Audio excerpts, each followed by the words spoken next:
श्रीराम श्री ब्रह्मचैतन्य गोंदवलेकर महाराज प्रवचन 26 मे.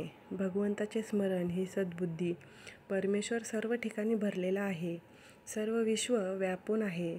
मग त्याच्या अस्तित्वाची जाणीव प्रत्येकाला का होत नाही?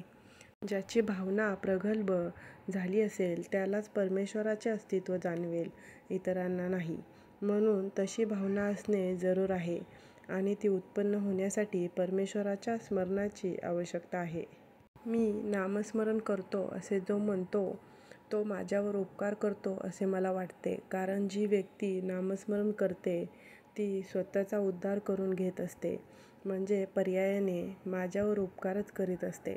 बुद्धिवाद्यांना एक शंका अशी येते की परमेश्वर हा जर बुद्धिदाता आहे तर मग दुर्बुद्धी झाली तर तो दोष माणसाचा कसा म्हणता येईल?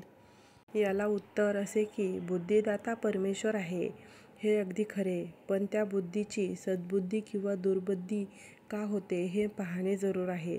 प्रकाश, काळोख या दोहोलाही कारण सूर्यच असतो. सूर्याचे अस्तित्व हे उजेडाला आणि नास्तित्व हे काळोखाला कारण आहे.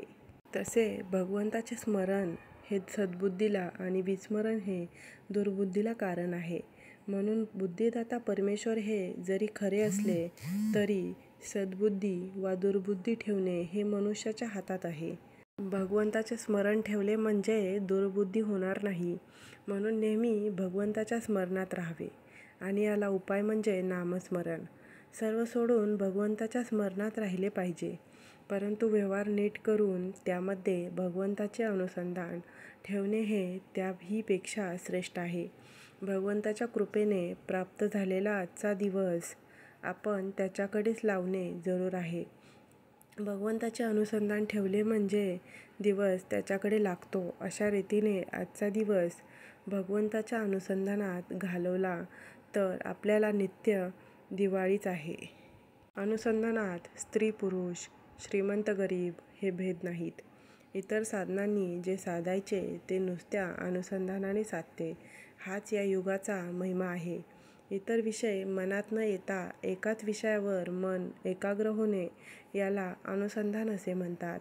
भगवंताचे अनुसंधान हेच खरे पुण्य होय आणि हीच आयुष्यात मिळवण्याची एकमेव गोष्ट होय. एक भगवंताचे अनुसंधान ठेवा म्हणजे इतर सर्व गुण आपोआप मागे चालत येतील. भगवंताला अनन्य भावे अशी प्रार्थना करावी की देवा, प्रारब्धाने आलेले भोग येऊ देत, पण तुझे अनुसंधान मात्र चुकू देऊ नको. बोधवाक्य. नाम व अनुसंधान 24 तास चालायला पाहिजे. तेथे दुसरी एखादी गोष्ट वेळेवर न झाली तर त्याचा आग्रह नसावा.